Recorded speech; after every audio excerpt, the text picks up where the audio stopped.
Good evening, children. Children, today's our topic globalization. Children, what is the meaning of globalization? అసలు globalisation అంటే ఏంటి అని మనం చూసినట్లయితే చిల్డ్రన్ నేను చాలా సింపుల్ డెఫినేషన్ చెప్తున్నా చిల్డ్రన్ మీకు అర్థం అవడానికి. మరీ ముఖ్యంగా మనం గ్లోబలైజేషన్ అని చెప్పుకోవాలి అని అంటే ఫస్ట్ మనం ఫ్యామిలీ నుంచి వెళ్దాం. ఫ్యామిలీ ఒక ఫ్యామిలీ, ఆ ఫ్యామిలీతో పాటు ఫర్ ఎగ్జాంపుల్ 10 ఫ్యామిలీస్ ఉన్నాయంటే వాటిని మనం ఏమంటాము, విలేజ్ అంటాం. అలాగే 10 విలేజెస్ని కలిపి మనం ఏమని చెప్పొచ్చు, మండల్ అని చెప్పొచ్చు. అలాగే 10 మండల్స్ని కలిపి మనం ఒక డిస్ట్రిక్ట్స్ అని చెప్పొచ్చు.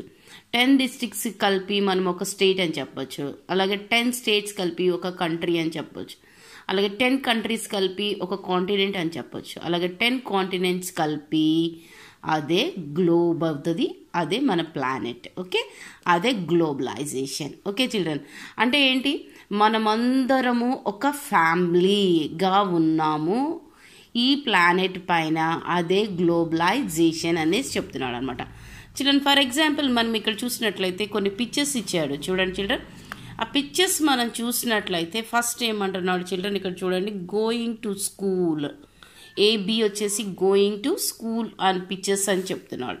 సెకండ్ మనం చూసినట్లయితే సి అంటున్నాడు. సి వచ్చేసేసి ఇక్కడ మనకి ఏమని ఇచ్చాడు చిల్డ్రన్, ఎంట్రన్స్ అనేసి చెప్తున్నాడు. Okay, school entrance. తర్వాత డి వచ్చేసి మనం చూసినట్లయితే ఇన్ ఏ క్లాస్ రూమ్, ఇదేం క్లాస్ రూమ్గా కనిపిస్తుంది. తర్వాత మనం నెక్స్ట్ పిక్చర్ ఈ చూసినట్లయితే టీచర్ యాజ్ బోర్డ్ తర్వాత టీచర్ మనకి కనిపిస్తున్నారు. చిల్డ్రన్ స్కూల్ ఎందుకు ఇచ్చినట్లు, తర్వాత క్లాస్ రూమ్ ఎందుకు ఇచ్చినట్లు, టీచర్ ఎందుకు ఇచ్చినట్లు. ఇక్కడ మనం చూసినట్లయితే ఏం కనిపిస్తున్నాయి ఈ పిక్చర్లో మనకి, ఇవి మనకి national language Hindi language words కనిపిస్తున్నాయి, లెటర్స్ కనిపిస్తున్నాయి కదా చిల్డ్రన్. అయితే క్లాస్ రూమ్ స్కూల్స్ ఎందుకు, ఎడ్యుకేట్ చేయటానికి కదా చిల్డ్రన్. అలాగే ఈ క్లాస్ రూమ్ ఎందుకు, కమ్యూనికేట్ అవ్వటానికి, ఎన్నో విషయాలు మనం లర్న్ చేసుకోవటానికి, అవి మనకి ఎన్నో విషయాలు తెలియటానికి. టీచర్స్ అన్న వాళ్ళు ఏం చెప్తారు అని అంటే మనకి నాలెడ్జ్ అన్నది ఎక్కువగా టీచర్స్ దగ్గర నుంచే మనం తెచ్చుకుంటాం కాబట్టి. ఓకే, అయితే ఈ పిక్చర్స్ అన్నీ కలిపి ఏమని చెప్తున్నాడు, ఒక అడ్వర్టైజ్మెంట్ ఉన్నది అని చెప్తున్నాడు. ఇది వచ్చేసేసి యూట్యూబ్ లింక్ మనకి ఇచ్చాడు చిల్డ్రన్, దాన్ని బట్టి తెలుసుకోమని చెప్తున్నాడు. అసలుకి ఏంటి ఈ అడ్వర్టైజ్మెంట్ ఏంటి అని మనం చూసినట్లయితే చిల్డ్రన్ మనం ఫస్ట్ పారాగ్రాఫ్ చూసినట్లయితే ఈ పారాగ్రాఫ్లో మనకి ఏమని చెప్తున్నాడు, ఆ మ్యాగజైన్ పబ్లిష్డ్ ఫ్రమ్ లండన్లో ఒక మ్యాగజైన్ని ప్రింట్ చేసిందని చెప్తున్నాడు, పబ్లిష్ చేసిందని చెప్తున్నాడు. ఎందుకు పబ్లిష్ చేసింది అంటే it's is trying to get more subscribers in ఇండియాలో నుంచి మోర్ సబ్స్క్రైబర్స్ కావాలి అనేసి, అంటే పాఠకులు చదివే వాళ్ళు కావాలి అనేసి ఇది పబ్లిష్ చేసింది అంటున్నాడు. ఎందుకు అనేసి మనం చూసినట్లయితే కింద ఇచ్చాడు చూడండి, టు హౌ ఇండియన్స్ రీడర్స్, ఎవరైతే ఇండియన్స్ రీడర్స్ ఉన్నారో వాళ్ళ కోసం అని. ఏమని అసలుకి పబ్లిష్ చేసింది అని మనం చూసినట్లయితే China are turning to India and learning Indian languages. Chinese అందరూ కూడా ఇండియా వచ్చి తర్వాత ఇండియన్ లాంగ్వేజెస్ని నేర్చుకుంటుంది అనేసి పబ్లిష్ చేశారు అంటున్నాడు. ఇది ఎందుకోసం అలా పబ్లిష్ చేశారు అని అంటే this could be needed to communicate with Indian trade and manufacturing to train Chinese workers. ఇక్కడ మనకేం చెప్తున్నాడు అని అంటే ఇండియాలో ట్రేడ్ చేసుకోవాలి అని అంటే ఇండియన్ లాంగ్వేజెస్ వాళ్ళు వస్తేనే వాళ్ళు కమ్యూనికేట్ చేయగలుగుతారు అని చెప్తున్నాడు. తర్వాత వచ్చేసేసి మనం చూసినట్లయితే ఏవైనా కానీ ప్రొడక్ట్ స్కిల్స్ ఇండియన్ స్కిల్సే కానీ తర్వాత మళ్ళీ ఇండియాలో వర్క్ చేయాలి అని అంటే అదంతా తెలుసుకోవాలి కాబట్టి చైనీస్కి ఇలాంటి ట్రైనింగ్ కోసం అనేసి మన ఇండియాకి వస్తున్నారు అని చెప్తున్నాడు.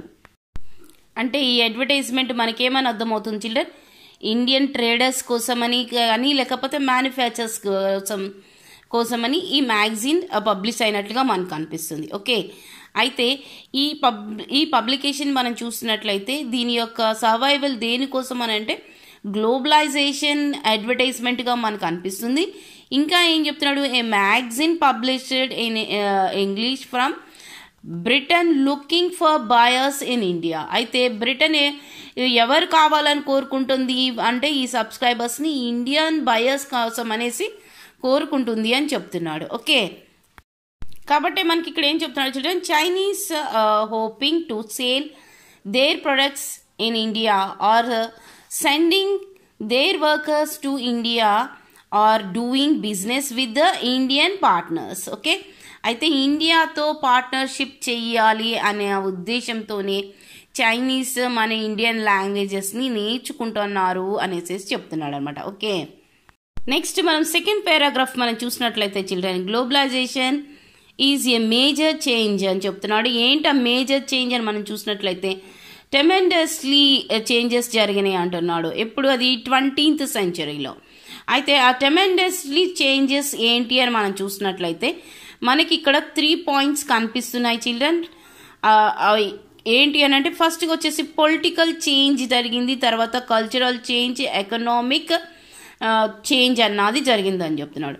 ఈ 3 ఆస్పెక్ట్స్ వల్ల ఇంకా ఏం జరిగినాయి అని మనం చూసినట్లయితే సర్వీస్ సెక్టార్ అన్నది ఏర్పడింది అన్నాడు. సర్వీస్ సెక్టార్ వల్లే మనకి ఇంకా ఎలాంటి జాబ్స్ వచ్చినాయి అని చెప్తున్నాడు, న్యూ జాబ్ ఆపర్చునిటీస్ వచ్చినాయి. అదే వచ్చేసేసి లైక్ ఏ కాల్ సెంటర్ అనేసి చెప్తున్నాడు. ఫర్ ఎగ్జాంపుల్ మీరు ఇక్కడ చూసినట్లయితే మనకి ఇక్కడ ఏం చెప్తున్నాడు చిల్డ్రన్, 9th class డిస్కషన్ అనేసి చెప్తున్నాడు. 9th class and 8th class. 9th class and 8th classలో మనకి 8th classలో సర్వీస్ సెక్టార్ గురించి చెప్తాడు చిల్డ్రన్. అలాగే 9th classకి మనం వచ్చినట్లయితే కాల్ సెంటర్ జాబ్స్ గురించి చెప్తాడు అనమాట. ఓకే, కాల్ సెంటర్ జాబ్స్ అంటే ఏంటి, ఏవైనా కంట్రీస్ ఏదో ఒకటి ప్రిపేర్ చేసిన దానికి మనం ఫీడ్బ్యాక్ ఇస్తామన్నమాట. ఓకే, అలాంటిది వచ్చేసేసి ఇవి. అది సర్వీస్ సెక్టార్ గురించి కూడా చెప్పాడు. మనం ఆల్రెడీ ఎన్నో లెసన్స్ ప్రీవియస్ లెసన్స్లో కూడా డిస్కస్ చేసాం కాబట్టి నేను అది ఇక్కడ చెప్పట్లేదు చిల్డ్రన్. ఓకే, అయితే ఇవన్నీ కలిపి ఏమని చెప్తున్నాడు అంటే గ్లోబలైజేషన్ అనేసి చెప్తున్నాడు. అంటే ఏంటి, పొలిటికల్గా చేంజ్ రావాలి. ఏంటి పొలిటికల్గా చేంజ్ అంటే ఫర్ ఎగ్జాంపుల్ ఇది గ్లోబలైజేషన్ ఎకనామిక్స్ లెసన్ కాబట్టి మనం చూసినట్లయితే మా ఇండియాలో ఒక ఫర్ ఎగ్జాంపుల్ ఐఫోన్ ఉందనుకోండి, ఐఫోన్ ఎక్కడ మ్యానుఫ్యాక్చర్ అవుతుంది అని మనం చూసినట్లయితే ఐఫోన్ మ్యానుఫ్యాక్చర్ అయ్యేది మాత్రం చైనాలో, కానీ కాలిఫోర్నియాలో ఏమవుతుంది, దాని యొక్క పార్ట్స్ అన్నీ కూడా ఒక చోటకు ప్రిపేర్ చేసి ఒక బ్రాండ్ నేమ్ అన్నది ఇవ్వబడుతుంది అనమాట. కాబట్టి అది లోపల ఇన్నర్ పార్ట్స్ మనం చూసినట్లయితే మేడ్ ఇన్ చైనా అని ఉంటుంది, కానీ ఓవరాల్గా ఐఫోన్ని చూసినట్లయితే అది కాలిఫోర్నియా అంటే యుఎస్గా ఉంటుంది అనమాట. కాబట్టి మనకు అర్థమైంది ఏంటి ఇక్కడ అనేసి మనం చూసినట్లయితే అలాంటి ఐఫోన్ని మన ఇండియాకి రావాలి అని అంటే ఇక్కడున్న సబ్స్క్రైబర్స్ని వాళ్ళు అట్రాక్ట్ చేసుకోవాలి. కాబట్టి మనం ఏమిస్తాం, మనీ ఇస్తాం. మనం మనీ ఇచ్చి దాన్ని మనం బయర్స్ కాబట్టి మనం దాన్ని కొనుక్కుంటాం అనమాట. అదే మనం ఇక్కడ చూసినట్లయితే చిల్డ్రన్ ఇక్కడ మనకు అదే 9th class ఎక్స్ప్లెనేషన్ మనకున్నది. ఓకే, అయితే ఆ ప్రోడక్ట్ మన ఇండియాకి రావాలి అని అంటే పొలిటికల్గా మన రిప్రజెంట్స్ అయిన మన లీడర్స్ ఉన్నారు మన గవర్నమెంట్ కదా చిల్డ్రన్. అయితే మన గవర్నమెంట్ ఏం చేయాలి అని అంటే అది ఒప్పుకోవాలన్నమాట. ఆ బ్రాండ్స్ని మన ఇండియాకి రావడానికి మన గవర్నమెంట్ ఒప్పుకోవాలి. అలా ఒప్పుకునే దాన్ని ఏమని చెప్తున్నాడు, పొలిటికల్ చేంజ్ అనేసి చెప్తున్నాడు అనమాట. ఓకే, నెక్స్ట్ మనం చూసినట్లయితే కల్చరల్ చేంజ్.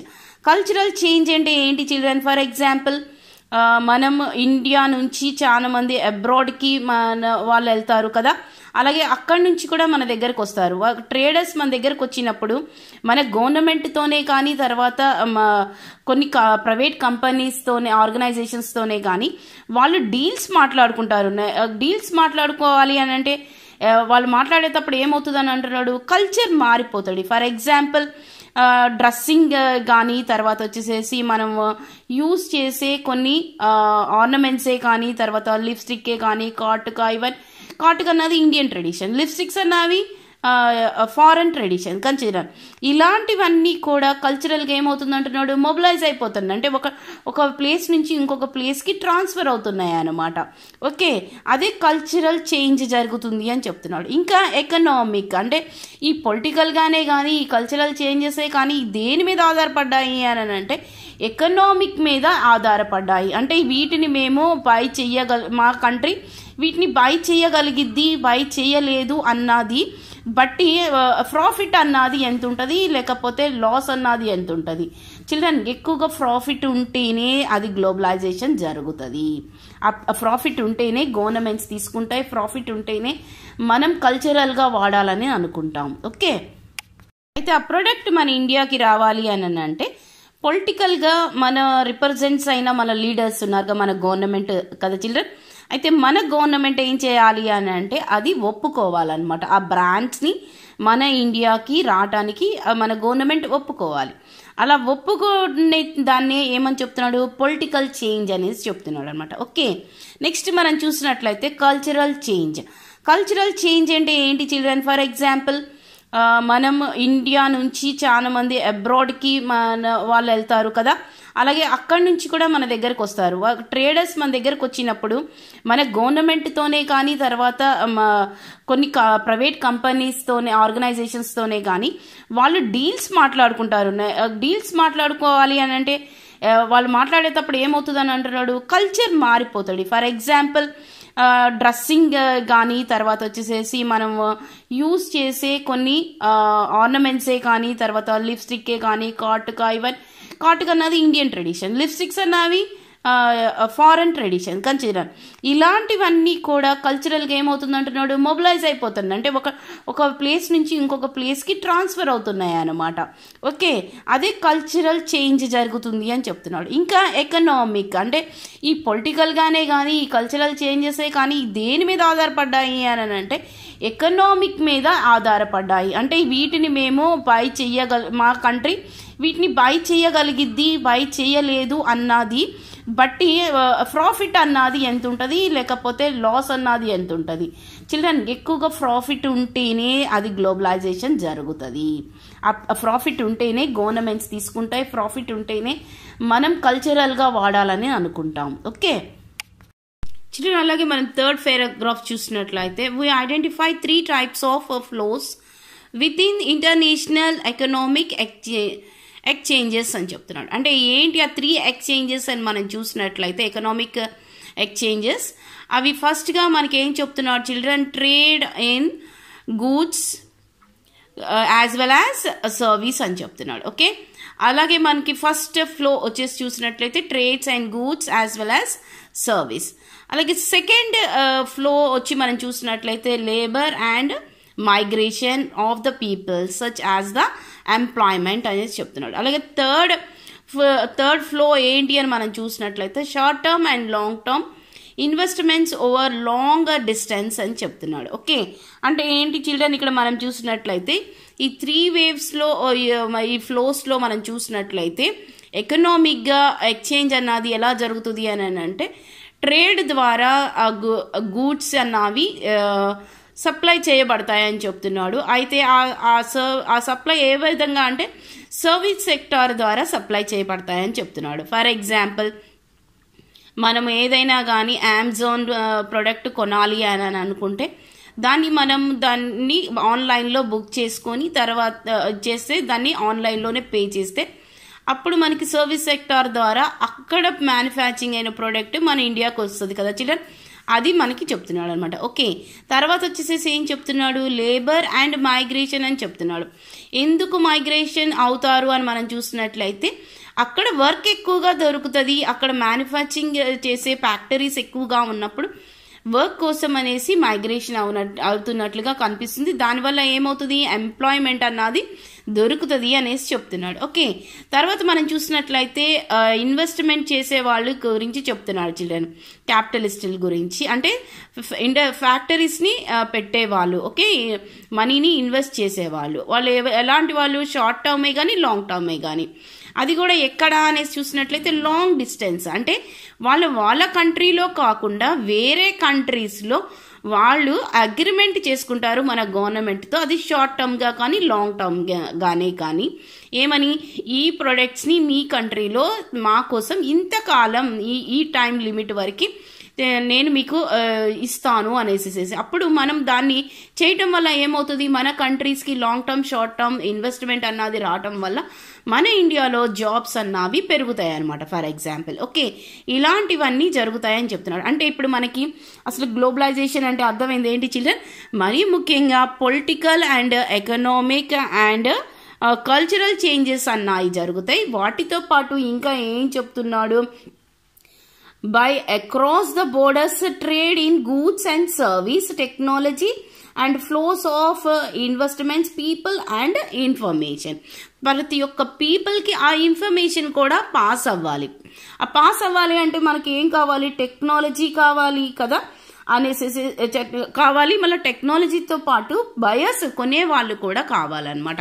కాబట్టి ఇక్కడ మనకి ఏమి ఇచ్చాడు చూడండి children, a large number of consume products available in the market. మార్కెట్లో కన్జ్యూమ్ ప్రొడక్ట్స్ అని మనకు చెప్తున్నారు చిల్డ్రన్.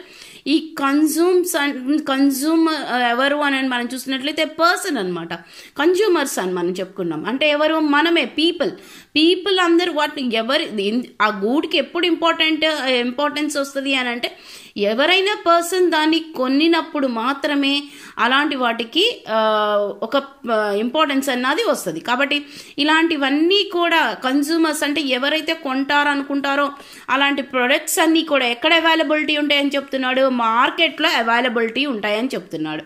కాబట్టి ఇలా మార్కెట్స్ అన్నాయి అవైలబిలిటీగా ఉండాలి అని అంటే ఇలా గ్లోబలైజేషన్ జరుగుతుంది అని చెప్తున్నాడు. అంటే మన ప్రొడక్ట్ వేరే కంట్రీస్కి, వేరే కంట్రీస్ యొక్క ప్రొడక్ట్స్ మన కంట్రీకి వచ్చినప్పుడు అందరము ఒక ఫ్యామిలీ దాకా వెళ్ళటాన్ని ఏమని చెప్తున్నాడు, గ్లోబలైజేషన్ అని చెప్తున్నాడు అనమాట. ఓకే, ఈ తునీషియా తర్వాత ఈజిప్ట్ యొక్క పరిస్థితి ఘోరంగా ఉంటుంది అనమాట ఆ టైమింగ్లో. కాబట్టి ఈ తునీషియాలో ఉన్న పెట్రోల్, జింక్ తర్వాత ఐరన్ అన్నవి వీళ్ళు దాన్ని డిస్కవర్ అయిన వాటిని బయటికి తీయటం కోసం అనేసి వీళ్ళు డీల్స్ చేసుకున్నారు. ఎవరితో అని మనం చూసినట్లయితే ఈ యూరోపియన్ నేషన్స్, తర్వాత యుఎస్ఏ, రష్యా ఇలాంటి కంట్రీస్తో.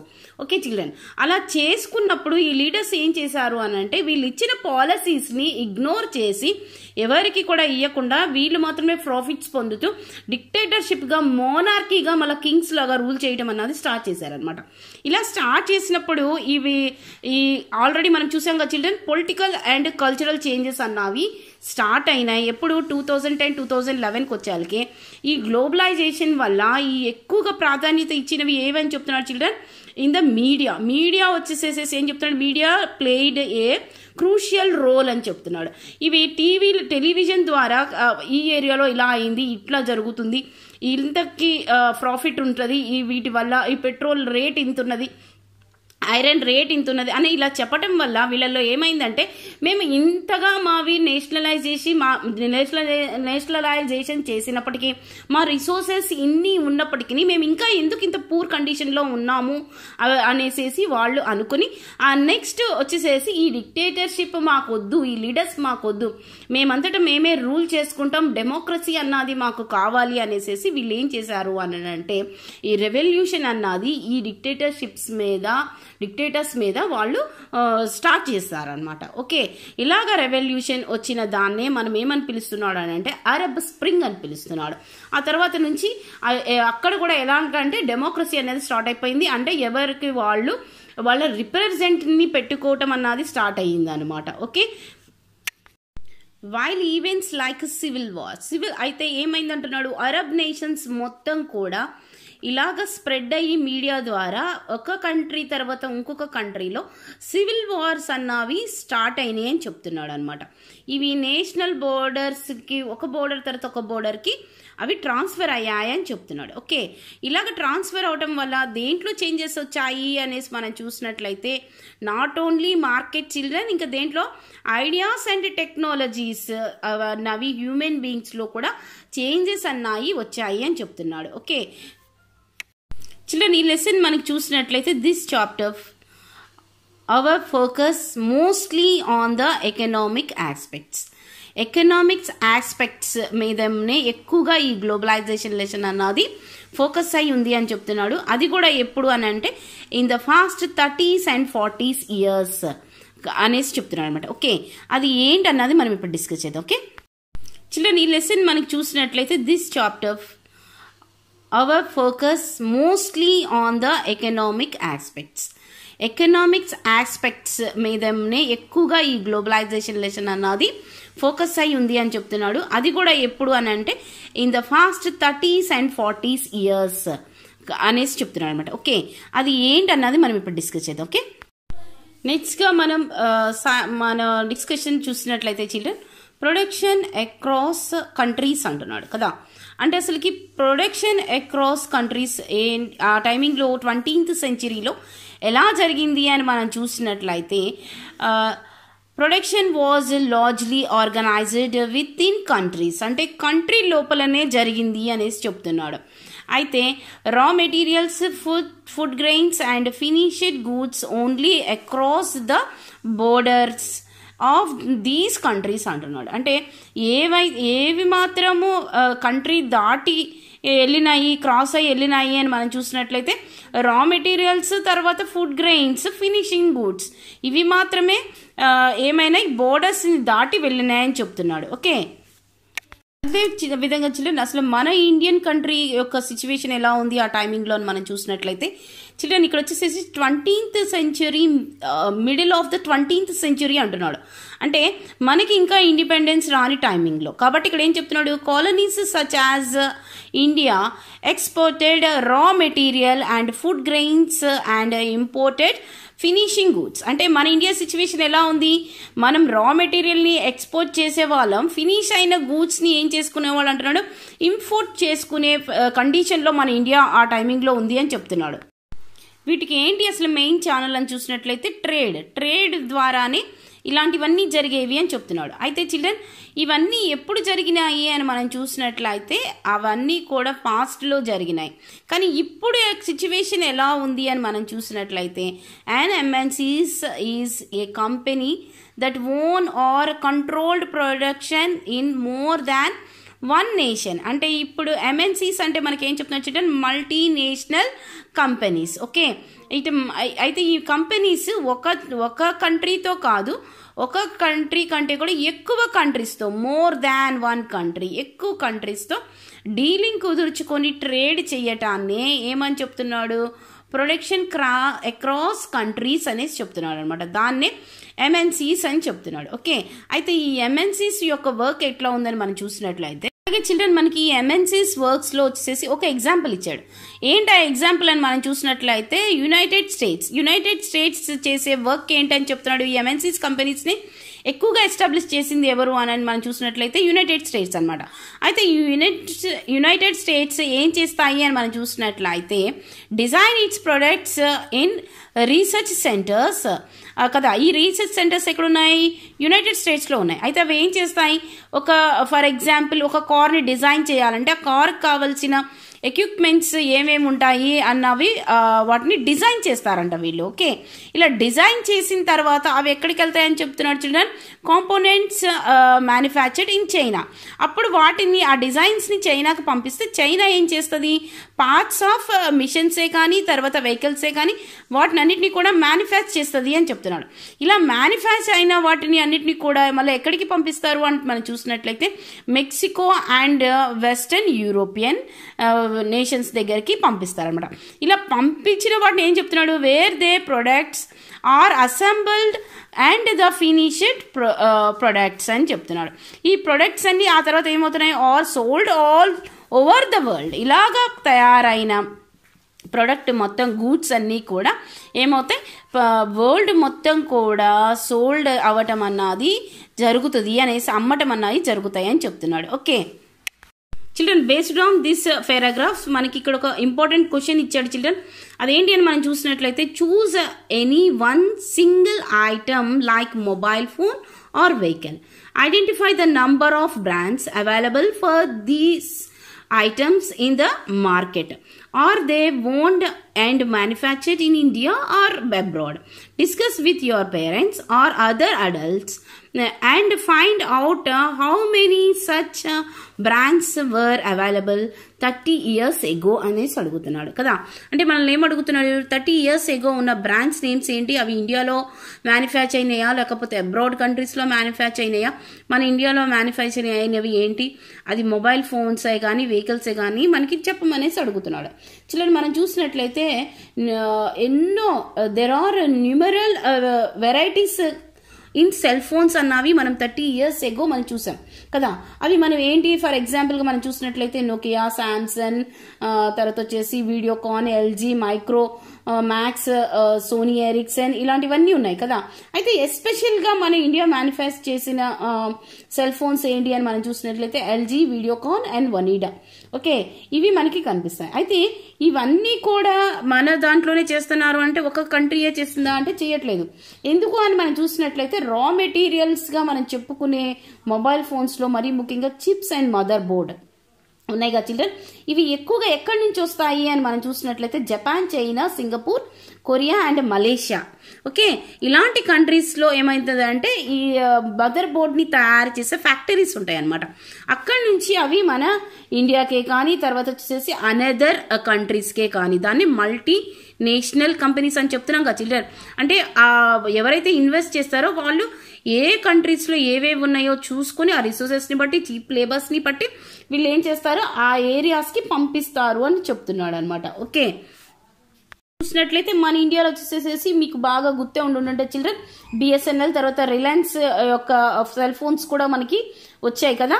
అవి కూడా మన ఇండియన్ కంట్రీస్ నుంచే మ్యానుఫ్యాక్చర్ చేయబడిన ఐటమ్స్ అనమాట అవి. ఓకే, నెక్స్ట్ పాయింట్ మనం చూసినట్లయితే ఏం చెప్తున్నాడు చిల్డ్రన్, కస్టమర్ కేర్ అని చెప్తున్నాడు చిల్డ్రన్. ఓకే, ఈ కస్టమర్ కేర్స్ ఎక్కడ ఉంటాయి అని మనం చూసినట్లయితే లొకేటెడ్ ఇన్ ఇండియాలో లొకేట్ చేయబడి ఉంటాయని చెప్తున్నాడు. ఎందుకు ఇండియాలో లొకేట్ చేయబడి ఉన్నాయి అని మనం చూసినట్లయితే ఇక్కడ ఏం చెప్తున్నాడు children, India has educated English speaking youth who can provide customer care service. ఎందుకంటే మన ఇండియాలో ఎక్కువగా ఇంగ్లీష్ మాట్లాడే వాళ్ళు ఉంటారు కాబట్టి యూత్ వాళ్ళకి మన ఇండియాకి ఇచ్చిన జాబ్ ఎలాంటిది అని మనం చూసినట్లయితే కస్టమర్ కేర్ సర్వీస్ అన్నది మన ఇండియాలో మల్టీనేషనల్స్ కంపెనీస్ పెట్టినట్లుగా మనకు కనిపిస్తుంది. ఓకే, నెక్స్ట్ పాయింట్ మనం చూసినట్లయితే children interlinking production across countries అంటున్నాడు. అయితే ఇందులో మనకి వచ్చేసి మెయిన్గా ఇంపార్టెన్స్గా కనపడుతుంది ఏంటంటే చిల్డ్రన్ ఫారెన్ ఇన్వెస్ట్మెంట్ అంటున్నాడు. చిల్డ్రన్ ఈ ఫారెన్ ఇన్వెస్ట్మెంట్ మనం చూసినట్లయితే వాటి యొక్క క్రైటీరియా ఏంటి అని మనం చూసినట్లయితే అవి సెలెక్ట్ చేసుకుంటున్నాయి అని చెప్తున్నాడు. ఏం సెలెక్ట్ చేసుకుంటాయి ఎంఎన్సీస్ కంపెనీస్ అని మనం చూసినట్లయితే అప్రాక్సిమేట్లీ టు ద మార్కెట్స్కి దగ్గరగా ఉన్న ఏరియాస్ని సెలెక్ట్ చేసుకుంటాయని చెప్తున్నాడు. ఇంకా ఎవరిని సెలెక్ట్ చేసుకుంటాయని మనం చూసినట్లయితే availability of skilled and unskilled labour at the low cost. అంటే ఎవరైతే చీప్ వేజెస్కి వర్క్ చేస్తారో అది స్కిల్ పర్సనే కానీ అన్స్కిల్డ్ పర్సనే కానీ అలాంటి వాళ్ళని కూడా సెలెక్ట్ చేసుకుంటారని. నెక్స్ట్ అదర్ ఫ్యాక్టర్స్ ఏం చెప్తున్నాడు అని మనం చూసినట్లయితే children availability of other factors of production అంటున్నాడు. ఈ ప్రొడక్షన్తో పాటు ఇంకా ఏం కావాలంటున్నాడు, గవర్నమెంట్ పాలసీస్. ఈ గవర్నమెంట్ పాలసీస్ ఏం చేయాలి, గవర్నమెంట్స్ ఇంట్రెస్ట్ చూపించాలి అని చెప్తున్నాడు. ఓకే, ఇది కూడా మనకి నెక్స్ట్ పాయింట్గా కనిపిస్తుంది. ఇంకా ఏం చేస్తారు, అసలు వాళ్ళు దేని మీద ఇన్వెస్ట్ చేస్తారు అని మనం చూసినట్లయితే the money that MNCs spend to buy assets such as land, buildings, machines and other equipments is called foreign investment అనేసి చెప్తున్నాడు. వీటిని ఫారెన్ ఇన్వెస్ట్మెంట్ అనేసి అంటారనేసి చెప్తున్నాడు అనమాట. ఓకే, అయితే ఇలాంటి ఇన్వెస్ట్మెంట్స్ వల్ల వాళ్ళకి ఏం రావాలి అని అంటే వాళ్ళకి ప్రాఫిట్ వచ్చే విధంగా ఉండాలి అని చెప్తున్నాడు. అంటే ప్రాఫిట్ అన్నది ఎక్కడి నుంచి వస్తుందని మనకు అర్థమవుతుంది చిల్డ్రన్. ఎక్కువగా మార్కెట్ ప్లేసెస్కి దగ్గర ఉన్న చోటలో వాళ్ళ కంపెనీస్ పెట్టుకోవడం వల్ల, తర్వాత స్కిల్డ్ కానీ అన్స్కిల్డ్ లేబరే కానీ లో వేజెసెస్కి పనిచేసే లేబర్ వల్ల, నెక్స్ట్ వచ్చేసేసి గవర్నమెంట్స్ తర్వాత వీళ్ళ పాలసీస్కి ఒప్పుకునే ఇంట్రెస్ట్ ఉండటం వల్ల, తర్వాత వీళ్ళు చూస్ చేసుకునే ల్యాండ్, తర్వాత మిషన్స్, వీటన్నిటి మీద కూడా అన్నిటినీ కూడా వాళ్ళు పరిగణలోకి తీసుకొని ఈ ఇన్వెస్ట్మెంట్ అన్నది పెడతారు. ఇలాగ పెట్టడం వల్ల వాళ్ళకి ఏమవుతుంది అని చెప్తున్నాడు, వాళ్ళకి ఎక్కువగా ప్రాఫిట్ అన్నది వస్తుంది అని చెప్తున్నాడు అనమాట. ఓకే, నెక్స్ట్ పారాగ్రాఫ్లో మనం చూసినట్లయితే చిల్డ్రన్ జాయింట్ వెంచర్స్ గురించి చెప్తున్నాడు అనమాట. ఇది మనం చూసినట్లయితే MNC set up production jointly with the local companies in these countries. Local కంపెనీస్తో పాటు కలిసి ఈ MNCs కంపెనీస్ ఏం చేస్తాయి అంటున్నాడు, ప్రొడక్షన్ అన్నది స్టార్ట్ చేస్తాయని చెప్తున్నాడు. దీనివల్ల ఏమవుతుందని చెప్తున్నాడు, ఇది ఎలా జరుగుతుంది అని చూసినట్లయితే local companies benefits by the additional investments and the latest technology that the MNCs bring. ఈ లేటెస్ట్ టెక్నాలజీ ద్వారా ఈ ఆపరేట్ చేస్తారు అనేసి చెప్తున్నారు అనమాట. ఏంటి, లోకల్ ఏరియాస్లో. ఇలా చేయటం వల్ల ఏమవుతుంది అంటున్నాడు, లోకల్ కంపెనీస్కి బెనిఫిట్స్ వస్తాయి, మళ్ళీ MNCs కంపెనీస్కి కూడా బెనిఫిట్స్ వస్తాయి అంటున్నాడు. ఇలాంటి వాటిని ఏమని చెప్తున్నాడు అని అంటే జాయింట్ వెంచర్స్ అని చెప్తున్నాడు అనమాట. ఓకే, ఇక్కడ ఏం చెప్తున్నాడు చిల్డ్రన్, కానీ అసలుకి MNCs ఇలా లోకల్ కంపెనీస్ని ఫస్ట్ ఏం చేస్తాయి, వాటిలో పార్ట్నర్షిప్గా జాయిన్ అయినప్పటికీ కూడా అవి ఏం చేస్తాయని చెప్తున్నాడు. But the most common route for MNCs investments is to buy their local companies and then expanded production. ఇలా చేసి ఏం చేస్తాయంటే చిన్నగా ఆ లోకల్లో ఉన్న కంపెనీస్ని ఈ MNCs కంపెనీసే కొనేసుకుంటాయని చెప్తున్నాడు అనమాట. ఓకే, ఇలా కొనేసుకోవటం వల్ల ఎవరికి ఎక్కువగా ఎక్కువ బెనిఫిట్స్ వస్తాయి అని అంటే MNCs కంపెనీస్కి హ్యూజ్ అమౌంట్లో వాళ్ళకి బెనిఫిట్స్ వస్తాయి అని చెప్తున్నాడు.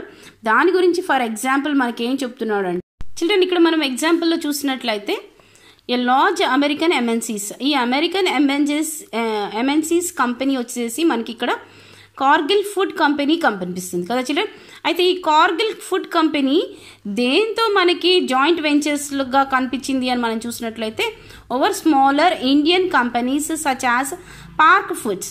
ఈ పార్క్ ఫుడ్స్ కంపెనీతో కలిసి అది కంపెనీ పెట్టినట్లుగా ఇన్వెస్ట్ చేసినట్లుగా కనిపిస్తుంది. ఓకే, అయితే ఇలా పెట్టినప్పుడు అసలు ఈ పార్క్ కంపెనీ ఏంటి అని మనం చూసినట్లయితే 4 ఆయిల్స్ ఉంటాయి కదా చిల్డ్రన్, ఆయిల్ రిఫైన్స్ చేసే కంపెనీ అనమాట. ఓకే, అయితే ఈ రిఫైన్ చేసే ఈ కంపెనీని చిన్నగా ఏం చేసింది అంటున్నాడు, ఇది ఈ కార్గిల్ కంపెనీయే కొనేసుకున్నది అనేసి చెప్తున్నాడు అనమాట. ఓకే చిల్డ్రన్, అసలుకి ఈ పరాగ్ కంపెనీ యొక్క సిచ్యువేషన్ మన ఇండియాలో ఎలా ఉందని చూసినట్లయితే large marketing network in various parts of India మొత్తంలో కూడా దీని యొక్క సిచ్యువేషన్ బాగున్నట్లుగానే మనకు కనిపిస్తుంది.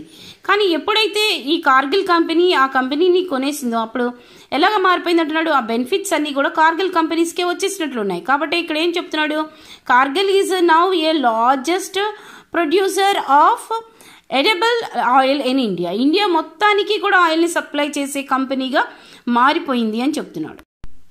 అలాగే చిల్డ్రన్ MNCs కంట్రోల్డ్ ప్రొడక్షన్ అని చెప్తున్నాడు. ఎలాగా ప్రొడక్షన్ని కంట్రోల్ చేస్తాయి, ఎలాగ ఇంటర్లింక్ కలిగి ఉంటాయి లోకల్ ఏరియాస్లో అని మనం చూసినట్లయితే అవి ఏం చేస్తాయి అంటున్నాడు children, countries place order for production with the small ప్రొడ్యూసర్స్కి ఏం చేస్తాయి, ఆర్డర్స్ ఇస్తాయి అంటున్నాడు. ఏంటి ఆ ఆర్డర్స్ అని మనం చూసినట్లయితే footwear, sports items for examples these industries where production. ఇలాంటివన్నిటికీ కూడా ఇలాంటి చిన్న చిన్న యూనిట్స్కి ఏం చేస్తాయి, ఇవి ఆర్డర్స్ ఇస్తాయి. ఆ ఆర్డర్స్ అన్నిటిని కూడా తర్వాత ఏం చేస్తాయి అంటున్నాడు, కలెక్ట్ చేసుకొని లాస్ట్లో ఏం చెప్తున్నాడు చూడండి, MNCs which then sell them under their own brand name to the కస్టమర్స్కి ఆ MNCs యొక్క కంపెనీ నేమ్ని పెట్టుకొని తర్వాత ఆ బ్రాండ్ నేమ్తో వాటిని అమ్ముతాయి అని చెప్తున్నాడు అనమాట. చిల్డ్రన్, ఇలా స్మాల్ ఇండస్ట్రీస్ ఏవైతే ఉంటారో స్మాల్ ప్రొడ్యూసర్స్ వీళ్ళు MNCs యొక్క ఆర్డర్స్ కోసం అనేసి వాళ్ళు ఏం చేస్తారని చెప్తున్నాడు, క్వాలిటీనే కానీ తర్వాత డెలివరీ టైమింగే కానీ ఆ ప్రైజెస్నే కానీ వాళ్ళు కొంచెం క్వాలిటీనే మెయింటైన్ చేస్తారనమాట. కాబట్టి ఇలాంటి క్వాలిటీని వాళ్ళు మెయింటైన్ చేసిన తర్వాత అవి బ్రాండ్ నేమ్ వచ్చేసి MNCs కంపెనీస్ నేమ్ వచ్చిన తర్వాత అవి ఏమవుతాయి అంటున్నాడు, ఆ ప్రొడక్షన్ అంతా వైడ్లీగా వాటిని లోకల్ ఏరియాస్లో వాటిని అమ్ముతారని చెప్తున్నాడు. దాన్ని ఏమంటాడు, గెట్టింగ్ ద ఇంటర్లింక్డ్ అనేసి చెప్తున్నాడు అనమాట. ఈ విధంగా ఇంటర్లింకింగ్ అన్నది ఎంఎన్సీస్ కంపెనీస్. చిల్డ్రన్, నా లెసన్ మీకు నచ్చినట్లయితే subscribe my channel children, like my channel children.